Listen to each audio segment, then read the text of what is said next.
Welcome to the Mind Solution Podcast with Sarah Maud.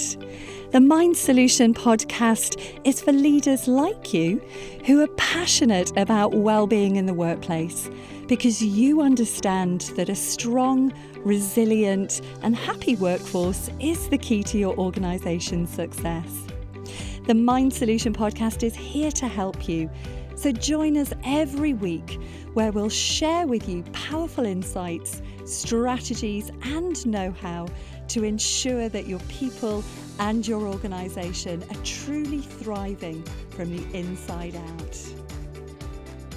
Hello and welcome to the third episode of the Mind Solution Podcast. My name's Sarah Maud and today we're going to be talking about managing mental health in the workplace and 4 strategies that you can adopt as a manager to manage the mental health and well-being of your people. So managing mental health in the workplace, well, it's probably fair to say that there has never been a more pivotal time to manage the mental health and well-being of your people. It's now, what is it? Is it month 7? Is it month 8? I feel like I'm in this time bubble of lockdown, of coronavirus. And what we're really starting to see and also gather statistics on is how this whole situation is impacting the mental health and well-being of your employees. And what we're certainly seeing come through is varying statistics, which a lot of it's based on certain demographics. So whether you're a snowflake, whether you're a millennial, whether you're an Generation X, Y, how much space you have in your home, whether you've got a proper workstation. We've got some people that are being really impacted because they find that the boundaries are blurred between home and work. They haven't got that spatial commute to be able to separate them from work and home mentally in their minds. We've got some people that are just really Zoom fatigued. We're coming into winter. The clocks have just changed. We're going to be plunged in the UK, certainly, into darkness for the next, about 4 months. And there's a lot of apprehension that goes alongside that. So people thinking, how am I going to cope with not really being able to get outside or not wanting to get outside when it's really cold and dark and wet? So we've got these ongoing issues that are impacting people's mental health and well-being. We've got people that, they're a bit more attuned to what's going on. They're in a bit more of a routine and a rhythm, but there's still very little light at the end of the tunnel. Still a lot of organisations that are working from home. Still a lot of people that are on furlough. We've got people coming back to the workplace like the hospitality industry and now having to close down in certain areas of the UK. So there's still huge amounts of uncertainty. There's still huge amounts that we can't control. And that doesn't bode well for people because human beings, we like certainty. We like to be able to predict the future. We like to feel that we have a sense of control. So this whole pandemic is really pushing us out of our comfort zone. And as a manager, managing people's mental health can be tricky at the best of times, but it's even more tricky when you're having to manage that remotely, when you don't have the in-person cues that you would maybe normally have when you're face-to-face with somebody. Managing somebody's mental health can be very uncomfortable online. People can find themselves hiding behind their computers, especially if they haven't got the camera on. How do you know what they're seeing? What they're experiencing? What signs have you got to pick up from? So it's wonderful to see that so many more organisations are investing in how to manage mental health in the workplace and focusing on online courses about management mental health awareness, because the whole topic of mental health, it's a huge one. And mental health really does exist on this big spectrum, doesn't it? So at one end of the spectrum, you've got people that are they're just not feeling great. And hey, we can all put our hands up and say that we've had a day, an hour, a week even when we felt like that. You know, when we suddenly have got back into our exercise classes and our gym classes, and then suddenly, with circuit breaks, we're not able to access those resources that would normally really help and be a positive contributing factor to our mental health. So there's lots of understandable and rational reasons why we might just be having a little bit of a wobble, that we might be feeling a little bit overwhelmed, we might be feeling just a bit down. And certainly as well at this time of year when the light levels change, we've got people that may be experiencing the onset of seasonal affective disorder. So we've got that at kind of one end of the spectrum, and then at the other end of the spectrum, we've got very severe cases. We've got people that are really experiencing debilitating anxiety, that they're experiencing clinical depression, that they have maybe experiencing trauma. Maybe they've been affected by loved ones passing away from coronavirus and they've not been able to spend their last few months of their life with them. I know one very good friend of mine whose father very, very sadly passed away from cancer, and she wasn't able to see him. She wasn't able to spend those last few precious months of his life with her. And that's soul destroying, absolutely soul destroying. And again, we don't have a solution to this as well. So it's very understandable why people's mental health is being impacted. But managing that as a manager, if you don't know what's what, if you don't understand these conditions, it can be a bit like, trying to find a light switch in the dark. Now, from all of the management mental health training that we run at the Mind Solution, we run numerous polls about what is a manager's greatest challenge when it comes to management mental health.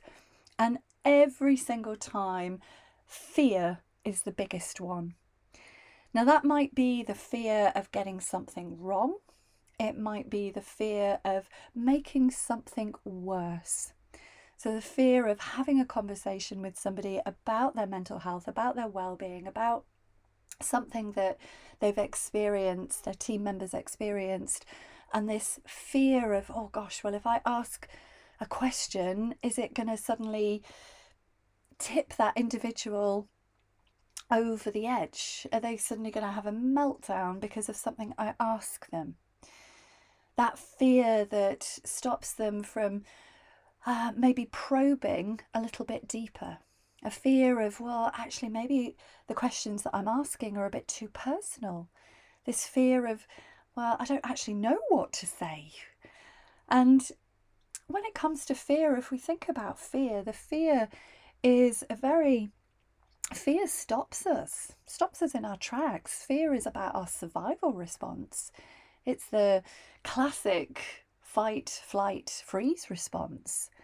So if you're a manager, or if you've got managers in your organization and they're feeling this fear about addressing something with their team, then the path of least resistance is to not do anything. The path of least resistance can be to just pop their head in the sand and just hope that the issue gets resolved by the individual. And again, there's a huge amount of pressure on managers. My heart goes out to managers because I used to work in human resources. I worked in the corporate world for 12 years. I was a manager. It's not an easy job. Depending on the level that you are at of seniority, you might be responsible for the strategy of your division, department. It depends how many people you are responsible for. I've heard cases of managers that have got 18 people reporting into them, and I'm like, wow, that's exhausting. So depending on your organizational structure can also influence you as a manager. If you've got half your team that are struggling, they've got mental health issues, and you as a manager don't feel comfortable having these conversations, then again, it's like, a house of cards waiting to fall down. So I think we can be a little bit compassionate with our managers. And if you are listening to this and you're a manager yourself, be compassionate. Having these, what can be perceived as big, scary conversations about management and the management of mental health isn't always easy. And if you've not experienced any training on mental health or training on how to have what some people describe as courageous conversations, then it can be natural that we perhaps find ourselves shying away from this. So what I want to do with you is I want to share with you 4 simple strategies that you can adopt. There's so much more that I could teach you about management mental health, but you have to pay us to come into your organisation and deliver that training so that you can feel confident and courageous as a manager. But I'm going to just start off with one strategy that you can adopt as a manager, and that is communicate. Communicate, and then communicate some more. And I often hear managers say that their team seem to be okay. And I would say in response, how do you know that? I remember dealing with one manager as part of some management mental health training, and that's exactly what he said. He said, well, they seem to be okay. And it's like, well, how do you know that? It's a bit like a swan gliding over a river. They can seem to have this wonderful, effortless flow state, but underneath they're paddling away like mad. So as a manager, I'd really invite you to think about what is it that you're seeing or you're hearing or you're feeling that lets you know that your people are okay. Communicating with your people and your team is even more crucial in this whole pandemic and remote working. What are you seeing that's a behavioural change? And often with behaviour, we can have an off day. We can have a day where, maybe it's Monday morning and you're on your usual Monday morning calls and one of your teams maybe just coming across as a bit deflated. Maybe you've asked them, what did you get up to at the weekend? And maybe they're just a bit flat and they're like, well, I didn't really get up to anything.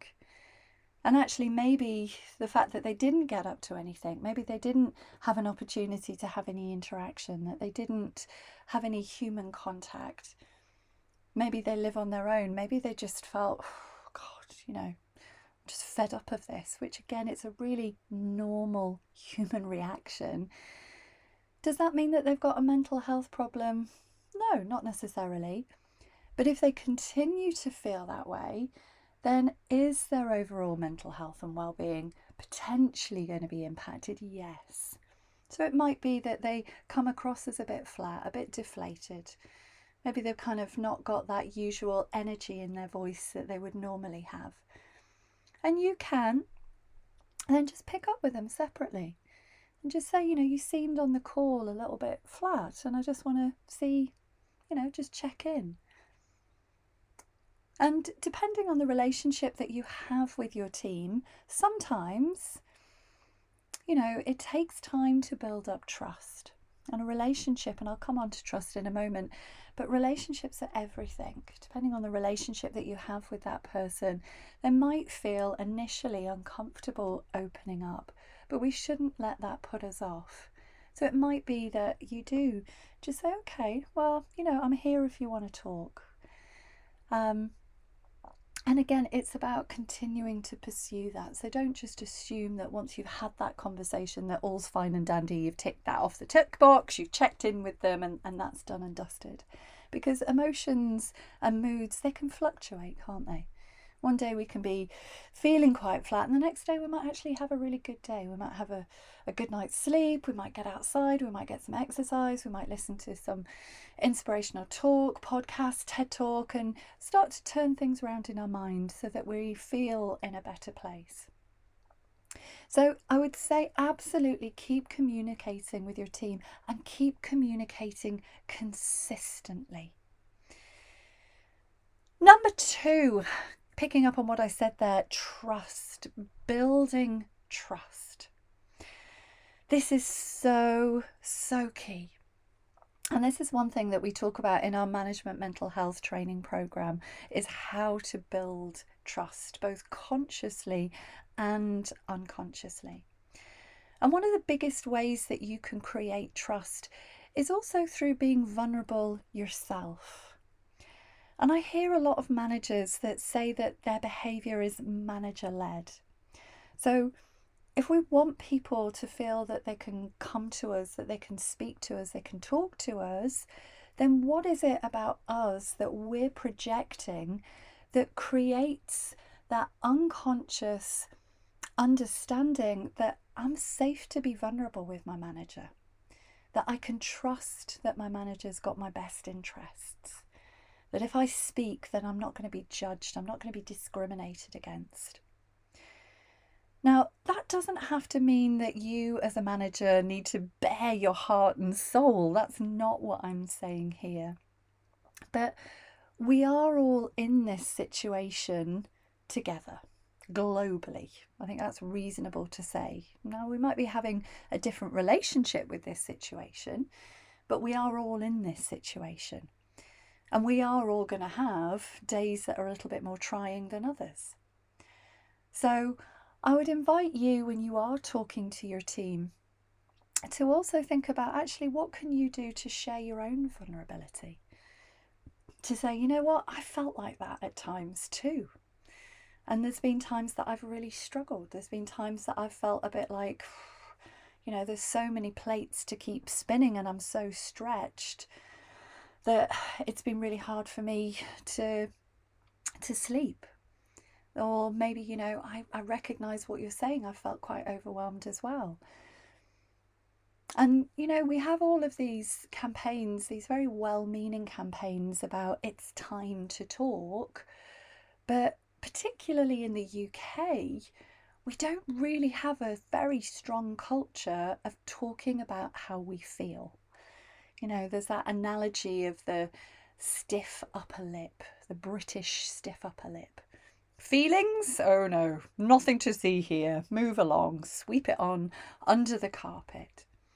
So whilst it might be time to talk, what we can do as a manager is think about what can we initiate that makes it safe for people to feel that they can express how they're feeling.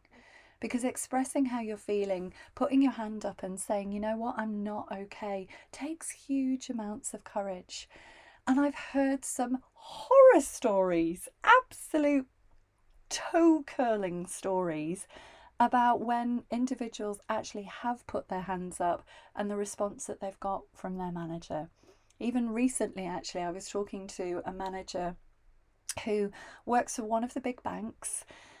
She's a finance manager. She manages her own team, and she was literally at the point of a nervous breakdown. She'd been working 12 hours a day flat out, trying to manage her own mental health, trying to manage her team. There were several people in her team that were really struggling.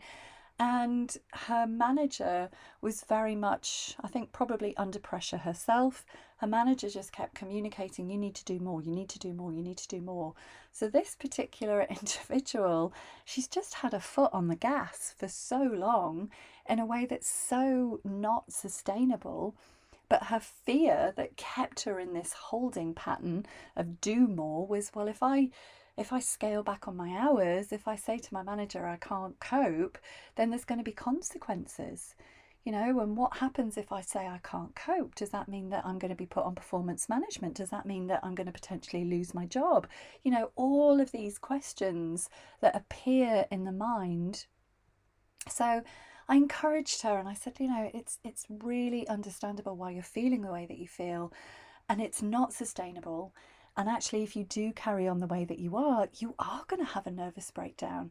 And then you're going to have to make time for illness because your body's going to say, enough, I cannot carry on this way.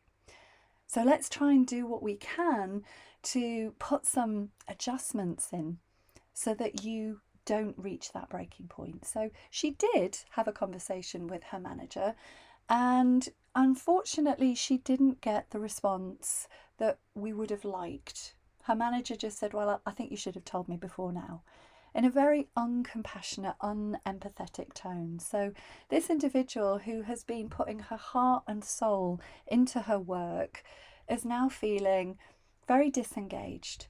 She's now feeling very uncared for, very unloved. She's worked for this bank for a really long time, and yeah. Does she really want to keep giving? No, she doesn't. So I could continue. I could continue and give you so many more horror stories. In fact, I will. I'll give you one more. Another wonderful, wonderful woman that I had the pleasure of coming across, who again was a manager. Again, actually worked in finance. And she was in one of those catch-22 situations where this is way before coronavirus, this is like 10 years ago. And she was managing a team of people. She had a couple of vacancies, and they were very natural vacancies, just, people moving on, that natural progression, that natural evolution. And she was in that situation where things were so busy, she was having to pick stuff up, so she didn't really have the time to recruit. And this wonderful woman, she was so conscientious. Now, she did have anxiety, and that's how I'd come across her in the first place in my work as a private therapist. But it wasn't work related, it was something very different. And she was very capable and very studious. She was somebody that I would consider an asset to an organisation. She had the right attitude. She really cared about her team and the work that she did. But she was in this, as I say, this catch-22, trying to keep up, trying to keep all these plates spinning. And I said to her, look, again, I'd really encourage you to speak to your manager and look at what can perhaps be done. Do we need to bring in some support, say from HR, for example, that can help you to recruit? Is there certain projects that can be stopped while you get these vacancies recruited? But, at least let's start the conversation with your manager. And so she did. She spoke to her manager and she said, I'm feeling quite stressed at the moment because of X, Y, and Z. And he turned around and said, well, we're all stressed, aren't we? So this wonderful woman handed in her resignation because she thought, you know what, I'm going to go and find an employer that really cares for me. And she did. So I could continue. I could spend hours talking to you about the stories that I get to hear as a private therapist. So coming back to what I was saying about trust, it does take a huge amount of courage to be able to speak out about how we are feeling. And so when we don't get the response back that we would hope for, it's just going to create more walls. We're just going to shut down. And as an organisation, you're going to have that person that's either going to go on sick leave or they are going to leave. And then you're going to have some real problems. So look at what it is that you're doing as a manager that can send out those signals, both consciously and unconsciously, that you have your team's back, that you are emotionally available to have these conversations, that you're prepared to say, you know what, I get what you say. Number three kind of ties in a little bit with number 2, in that be the change that you want to see in your people. And I talk about this a lot on our management mental health training program, is that we can't expect the best from our people if we're not role modeling that. So something which I often talk about, which is about working smarter and not harder. So as a manager, again, what behaviours are you demonstrating about working smarter and not harder? Because at the end of the day, we can talk about well-being in the workplace until the cows come home. But a lot of behaviour is manager-led because it creates this unconscious level of expectation. So if as a manager you are working 10, 11, 12, possibly even longer days, if you're sending emails at the weekend, on a morning, late at night, if you have rammed your diary back to back and you're not creating any break times in between, if you're not taking a proper, even 30-minute lunch break to recharge your batteries, to plug yourself into nature, to work smarter so that you are more productive, then you are going to be creating this unlevel of expectation within your team that that's what's expected. And the reason that that's dangerous is because there is so much fear around at the moment, not just fear of coronavirus, but financial insecurity. And so where things are so uncertain, we as humans, we're going to do whatever it is that we can to feel safe, to be safe, to make sure that our basic human needs are met. And that involves being able to keep a roof over our head and food on the table. So if we see our manager working at full pelt, then at some level, that's communicating that, you know what, in order to keep your job, that this is what's expected. And I see this a lot actually in some of the data that comes through from millennials. In fact, one of the papers that was recently published a few weeks ago by The Economist on the future of work and digital well-being, which I was very thrilled to be one of the expert contributors to, talked about this, how millennials feel under this pressure to perform because that's what they're seeing. What was also interesting about that report is that only 6 out of 10 individuals felt that they'd had a good conversation about their mental health with their managers. So, an opportunity for you to look at yourself and look at what it is that you're projecting, but in a way that's also win-win, because we know with stress, it is not sustainable to work all hours God sends.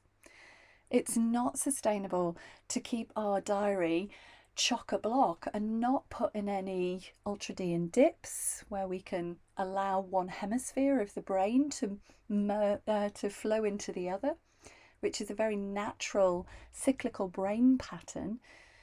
If we keep overriding these natural human functions in the brain, then we are going to find ourselves feeling overwhelmed, feeling burnt out, feeling like we're really having to dig deep for energy. And after a period of time, we are then going to find ourselves potentially having to make time for illness, because your body will find a way of pulling you down if you keep ignoring the red flags. So what is it that you're doing, and what can you start to do differently? What can you stop doing? And what can you keep doing as a manager that's going to be a win-win for both you and your team? And then finally, what I would say is signposting your people. Now, most organisations, especially the larger organisations, do have something in place. And if they didn't have it before, they probably more likely do now since COVID hit. So one of the many things that we teach your managers on the management mental health training is that it's not your job as a manager to fix people. And we certainly wouldn't have that expectation of any manager. We're not trying to turn managers into mini psychiatrists. That's our job at the Mind Solution as private therapists and trainers and teachers. But what you can be as a manager is proactive in signposting your people to internal resources that they have. So, for example, one of the things that we provide organisations with is our employee wellbeing portal, a wonderful digital wellbeing portal that is absolutely chock-a-block with powerful resources to help people and their well-being overall. You can find out more about that at themindsolution.com. But where there are wonderful resources that you can signpost people to, because we forget sometimes what's available to us. So being that proactive person, helping your people to get help sooner rather than later, can make a massive difference. So that's all that we've got time for today. So I hope that those 4 strategies that you can adopt as a manager can really help to make a difference in how you manage the mental health and well-being of your team.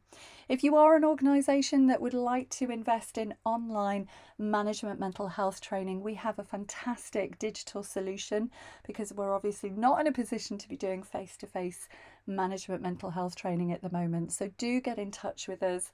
Drop us an email, info@themindsolution.com, or you can head over to themindsolution.com and have a look at how we run our online management mental health training program. Or equally, if you're interested in our digital employee wellbeing portal, you can book a live demo with us. So thank you for listening. I hope that that's been helpful for you. Do feel free to ask any questions, post any comments, and join us next week where we're going to be looking at resilience. This key word that's often overused, but what do we really mean by resilience? So we're going to be unpacking the difference between classic resilience and natural resilience. So thank you once again. Have a wonderful day. My name's Sarah Maud, and I'll see you next week. Bye bye for now.